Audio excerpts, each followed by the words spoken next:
예, 말씀 보도록 하겠습니다. 요한복음 14장 1절부터 3절까지입니다. 다 같이 한 목소리로 읽도록 하겠습니다. 너희는 마음에 근심하지 말라. 하나님을 믿으니 또 나를 믿으라. 내 아버지 집에 거할 곳이 많도다. 그렇지 않으면 너희에게 일렀으리라. 내가 너희를 위하여 거처를 예비하러 가노니 가서 너희를 위하여 거처를 예비하면 내가 다시 와서 너희를 내게로 영접하여 나 있는 곳에 너희도 있게 하리라. 아멘. 잠시 기도하겠습니다.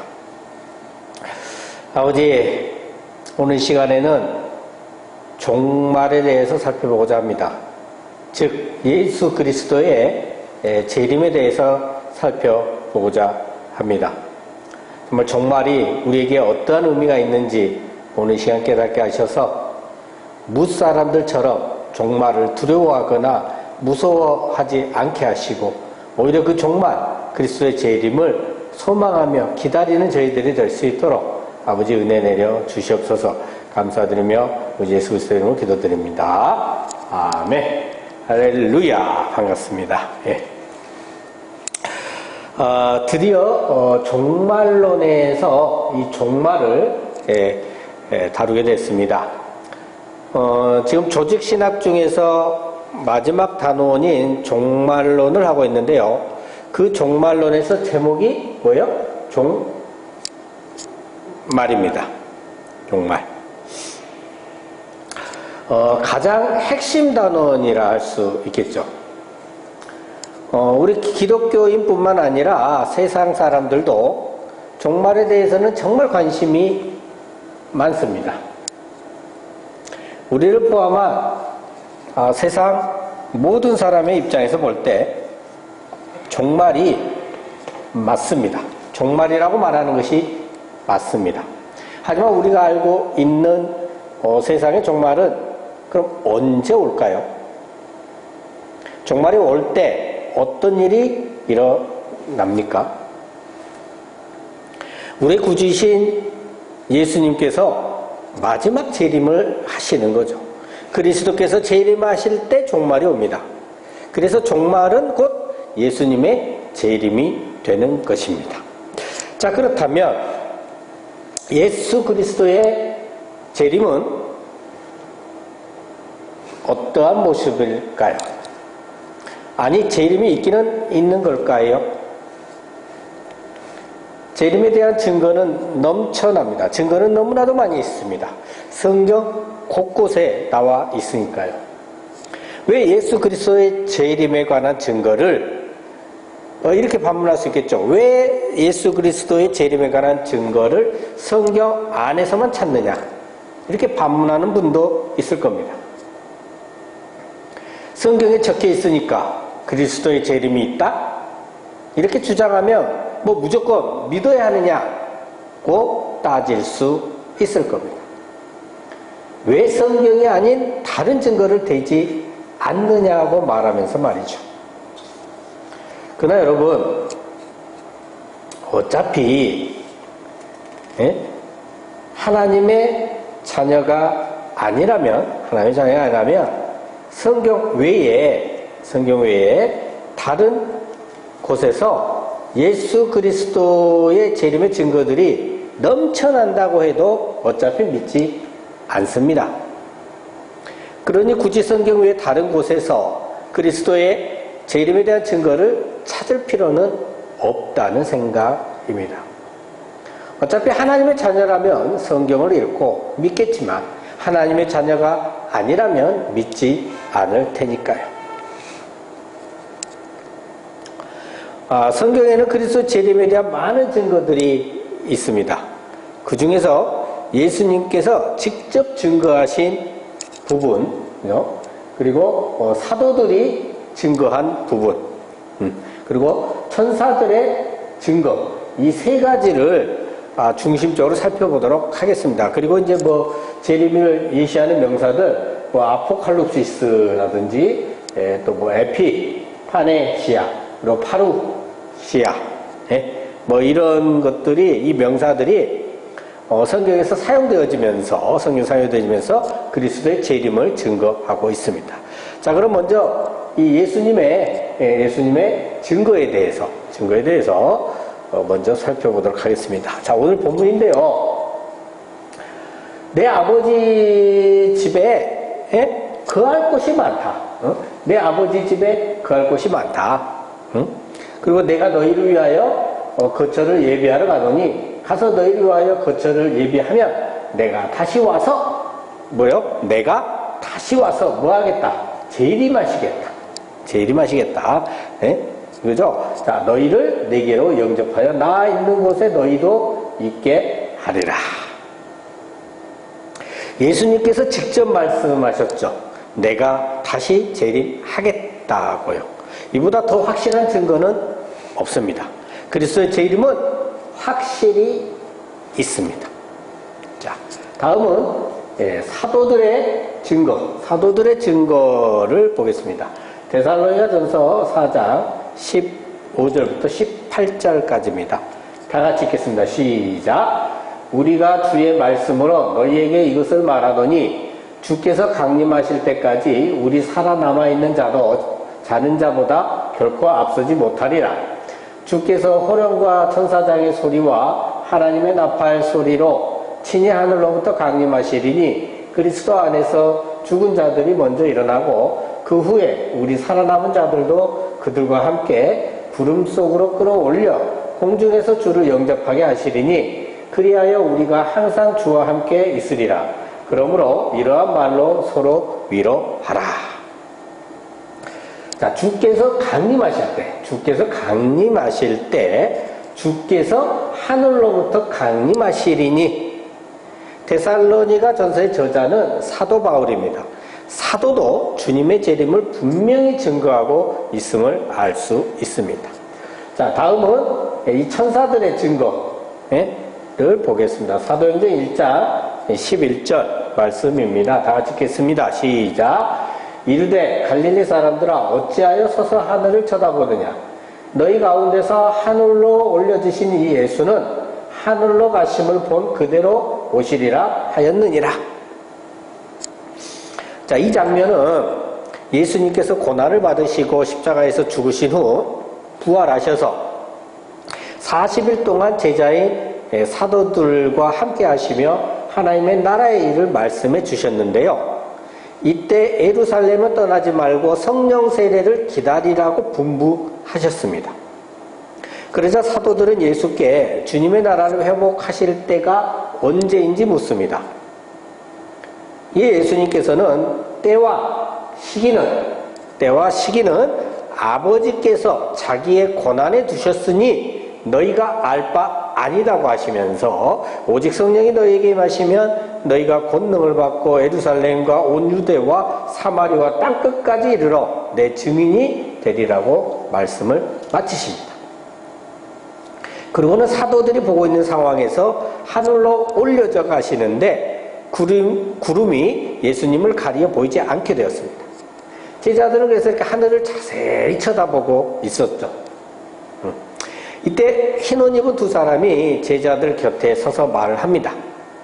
이들은 천사들이었습니다. 갈릴리 사람들아 어찌하여 서서 하늘을 쳐다보느냐. 너희 가운데서 하늘로 올려주신 이 예수는 하늘로 가심을 본 그대로 오시리라 하였느니라. 하늘로 올라가신 대로 그대로 오시리라고 하는 것입니다. 천사들도 예수 그리스도의 재림을 증거해주고 있죠. 제가 방금 말씀드렸는데요. 그리스도의 재림의 때와 시기는 언제라고요? 때와 시기는 하나님 아버지께 권한이 있고 우리는 알 바가 아니다. 즉 하나님만 아십니다. 우리는 정확한 때와 시기를 알 수도 없고 알려고 할 필요도 없는 것입니다. 그럼에도 예전에 몇 월, 며칠에 마지막 종말이 온다고 하는 이단들이 꽤 있었습니다. 다미성교회를 선두주자로 해서 종말의 때와 시기를 주장하는 많은 이단들이 나왔습니다. 그만큼 많은 사람들이 종말에 대한 관심이 굉장히 많다는 것을 반증하는 사건입니다. 노스트라다무스라는 굉장히 세계적으로 유명한 예언가가 있죠. 이외에도 많은 예언가들이 지구 종말을 예언했고 많은 사람들이 관심을 갖습니다. 우리가 종말에 대해 아예 관심을 갖지 않을 수 있는 그러한 믿음의 상태가 되면 좋아요. 그런데 모든 성도들이 그런 믿음을 다 가질 수 있는 건 아닙니다. 하나님도 예수님도 이를 잘 아시죠. 그래서 종말의 때에 대해 힌트는 주셨습니다. 그러니까 종말의 정확한 때와 시기는 모르지만 그 때가 가까이 오고 있음을 알 수 있는 근거들을 성경에서 말씀해 주고 있습니다. 그리고 당연히 그 구절들에 대한 사람들의 관심도 굉장히 높겠지요. 그러다 보니 또 이걸 이용해 먹는 사람들도 있고요. 이단들도 종말을 많이 이용합니다.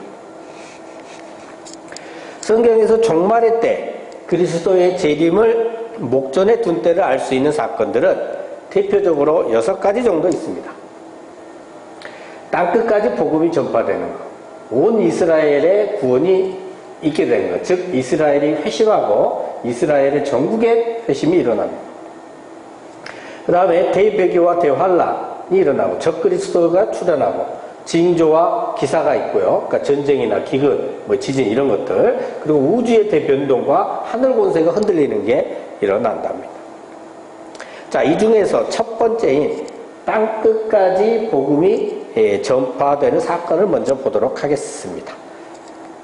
마태복음 24장 14절입니다. 다 같이 읽겠습니다. 시작. 이 천국 복음이 모든 민족에게 증언되기 위하여 온 세상에 전파되리니 그제야 끝이 오리라. 아멘. 천국 복음이 온 세상에 전파되어야 끝이 온다는 것입니다. 어찌됐든 천국 복음이 온 세상에 전파되기 전에 끝이 오지 않는다는 겁니다. 복음이 모든 것에 전파된 후에 끝이 온다는 것은 하나님의 오래 참으심과 공의를 엿볼 수 있는 대목입니다. 자, 종말이 오고 있음을 짐작할 수 있는 두 번째 사건은 온 이스라엘의 구원입니다. 이스라엘이 회심하면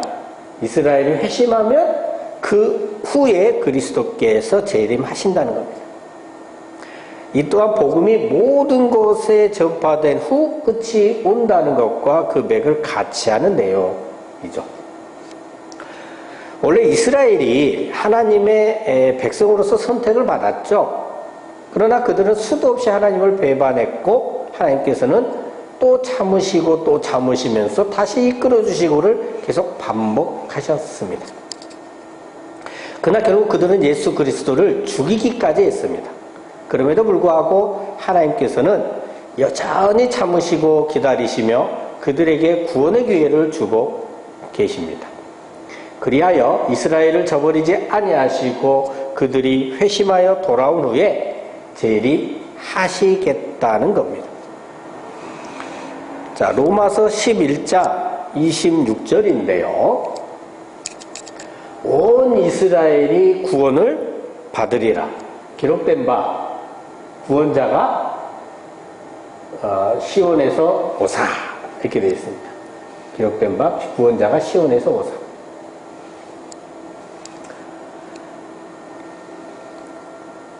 이스라엘이 회심한 후에 구원자가 오실 거라는 것이죠. 자, 세 번째 대배교와 대환란입니다. 대배교 대환란. 데살로니가 후서 2장 3절입니다. 보면 이제 미혹되지 말라고 경고를 하면서 먼저 배교하는 일이 있고요. 불법의 사람, 곧 멸망의 아들이 나타나기 전에는 그날이 이르지 아니하리라. 뭐요? 예수 그리스도의 재림의 날이 이르지 아니하리라라고 합니다. 그러니까 예수님을 배신하는 일과, 그렇죠? 멸망의 아들로 인해서 대환란이 일어날 것이고, 이러한 것들이 일어난 후에야 그리스도의 재림이 있다는 것입니다. 여러분, 배교, 예수님을 진정 믿고 있는 사람이 배신을 한다. 그럴 수 있을까요? 예수님께서 잡혀가실 때 베드로는 두려워서 자기 목숨을 부지하기 위해서 예수님을 부인하고 저주하기까지 했습니다. 이게 배신입니까? 베드로는 육신이 나약하여 잠시 예수님을 부인하고 저주하기까지 했지만 하나님의 자비하심으로 말미암아 회개할 수 있었고 믿음을 지킬 수 있었습니다. 여러분, 하나님의 자녀는 잠깐 넘어질 수는 있어도 배신할 수는 없습니다. 절대 그럴 수 없습니다. 자, 그럼 배교는 뭐냐? 미안하지만 믿는 척했던, 진정한 믿음을 소유하지 못하고 있던 교인이 배신하는 것이죠. 이는 원래부터 하나님의 자녀가 아니었던 자가 환난이 오니까 정체를 드러낸 것입니다. 이게 배교이지 믿는 하나님의 자녀가 배신하는 것이 아닙니다. 한번 하나님의 자녀는 영원한 하나님의 자녀입니다. 그러니 배교와 관련해서 아무런 걱정하지 마시기 바랍니다. 자, 다음은 적 그리스도의 출현입니다. 요한 1서 2장 18절인데요. 자, 적 그리스도가 오면, 또 뭐예요? 적 그리스도가 일어나면 뭔 줄 알아라? 마지막 때인 줄 알아라. 안 오라. 자, 적 그리스도가 누굽니까? 적 그리스도. 영화처럼 막 기사와 이적을 행하고 총력으로 믿는 자들을 괴롭히고 엄청난 힘을 내는 그런 이상한 초능력자들, 권력자들입니까? 물론 이제 마지막 때는 그런 이상한 능력을 발휘하는 자들이 나타날 수도 있습니다.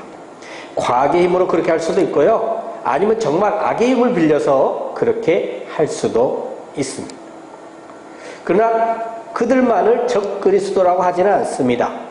그리스도를 대적하는 모든 이들을 다 적 그리스도라고 부릅니다. 이러한 적 그리스도는 방금 전에 살펴봤던 멸망의 아들과도 연결이 되고요. 오늘날에도 보면 자신이 하나님이라고, 자신이 재림한 그리스도라고 우기는 사람들이 너무도 많습니다. 알만하면 다 알만한 그 이름 세 글자 가진 사람들 너무나도 많아요. 자기가 그리스도래. 자기가 성령이래. 이들은 간덩이가 배 밖으로 나온 간 큰 적 그리스도들이고요. 간이 작은 적 그리스도는요, 뭐 셀 수도 없을 정도로 많습니다. 자, 다음은 다섯 번째인 징조와 기사, 그리고 여섯 번째인 우주의 대변동 및 하늘 권세가 흔들림을 같이 보겠습니다. 전쟁, 기근, 지진 등 이런 난리와 우주의 대변동, 그 다음에 뭐예요? 하늘의 권세가 흔들리는 것, 뭐 이런 것 등이 아주 난리가 있어진다는 거죠. 그런 후에 그리스도의 재림이 있어진다는 것입니다. 마가복음 13장 24절로 27절을 보면요, 환란이 있고요. 환란 후에 해가 어두워지며 달이 빛을 내지 아니하며 별들이 하늘에서 떨어지고요. 하늘에 있는 권능들이 흔들립니다. 자, 이러한 난리가 있고 난 뒤에 보다 그리스도의 재림이 있다. 그리스도께서 재림하신다는 거예요. 또 마태복음 24장 29절로 31절에서도요. 이와 같은 것들을 얘기해주고 있습니다. 여러분, 언제가 말세일까요? 자, 땅끝까지 복음이 전파되지 않았나요? 저는 잘 모르겠어요. 어쩌면 이미 땅끝까지 복음이 전파됐을 수도 있습니다. 자, 이스라엘의 회실. 아직 이스라엘 유대인들이 예수를 온전히 영접하지 않았습니까? 성경은 육신적 이스라엘만을 이스라엘이라 부르지 않습니다. 영적 이스라엘을 진정한 이스라엘이라 부릅니다. 그럼 이스라엘이 회심하지 않았다고 자신있게 말하기도 어려울 겁니다. 온 이스라엘의 구원. 아직 하나님의 자녀들이 모두 구원받기 전이기 때문에 종말이 오지는 않았다고 볼 수 있을 겁니다. 하나님의 자녀인 진정한 이스라엘은 하나님만 알고 계시고 하나님께서 때가 되시면 온 이스라엘 구원이 이루어지고 종말의 때가 도래하게 될 것입니다. 자, 배교와 환란, 적 그리스도의 출현, 징조와 기사, 난리, 오늘날에도 일어나고 있지 않습니까? 오늘날에도 빈번히 일어나고 있습니다. 그 옛날 예수님의 제자들이 사도들이 살아있을 때도 있었고요. 그 이후에도 현재까지 꾸준히 있었습니다. 그럼 사도들의 시대부터 말세였는데 지금까지도 말세다. 말세가 그렇게 길다는 말입니까? 네, 그렇습니다. 사도들의 시대도 말세이고 그 이후 현재까지 지금도 말세입니다. 에이, 말도 안 돼. 말세는 세상의 끝인데 뭔 놈의 말세가 그리 길어? 말도 안 된다고 생각하십니까? 하나님께서는 시간을 창조하신 분이십니다. 베드로후서 3장 8절에서는 사랑하는 자들아, 주께는 하루가 천년 같고 천년이 하루 같다는 이 한 가지를 잊지 말라고 말해주고 있습니다. 하나님께서 말씀하시는 말세와 시간은 아무런 상관이 없습니다. 심지어 하나님께서는 하루가 천년 같기도 하고 천년이 하루 같기도 하니까 아무런 상관이 없는 거죠. 근데 정말 중요한 것 한 가지를 대부분 잊고 살아갑니다. 사람들은 세상의 종말에는 관심이 정말 많습니다. 그런데 이상하게 자신, 개인의 종말, 개인의 죽음에 대해서는 생각보다 관심이 적습니다. 살고 있는 것 보면요, 마치 천년만년 살 것처럼 살아가고 있습니다. 여러분, 이 세상이라고 하는 것은요, 내가 살아있기 때문에 의미가 있는 겁니다. 내가 살아있기 때문에 세상은 존재하는 겁니다. 내가 죽으면 나와 이 세상은 아무런 관계가 없어지게 됩니다. 나와 세상의 관계는 아무 의미가 없게 되죠. 내가 죽게 되면 세상도 없는 것입니다. 여러분, 세상의 종말에 관심이 많으십니까? 세상에 종말이 올 때는 어차피 모든 사람이 다 죽습니다. 억울하지도 않아요. 그죠? 그보다는요, 세상의 종말보다는 저와 여러분 각자의 종말, 개개인의 자신의 죽음에 더 관심을 가지시기 바랍니다. 내가 죽는 그날이 종말이고 예수 그리스도의 재림의 사건이 있는 날이나 마찬가지입니다. 우리 인생은 길어야 100년 살기가 어렵습니다. 천년 만년 살 것처럼 자신이 주인 되어 살아가지 마시고 어차피 누려봐야 100년 내외밖에는 못 누리는 이 세상 것 욕심내지 마시기 바랍니다. 오늘 당장 죽을 수 있다 생각하시고 하루하루 복음 전파와 하나님의 영광을 드러내기 위해 살아가시는 저와 여러분 되시길 예수 그리스도 이름으로 축원합니다. 아멘. 기도하겠습니다. 하나님 아버지, 감사합니다. 오늘은 종말에 대해서 함께 말씀을 나누었습니다. 어차피 있어지는 세상적 종말을 대할 때 믿지 않는 자들처럼 두려워하지 않게 하시고 오히려 구원이 완성되어짐에 기뻐하게 하시고 예수님의 재림을 소망하며 살게 하여 주시옵소서. 늘 자신이 오늘 당장 죽을 수 있음을 인식하고 하루하루 살아가면서 오직 하나님의 영광을 위해 살아가는 저희들이 될 수 있도록 역사하여 주시옵소서. 늘 감사드리며 우리 주 예수 그리스도 이름으로 기도드립니다. 아멘.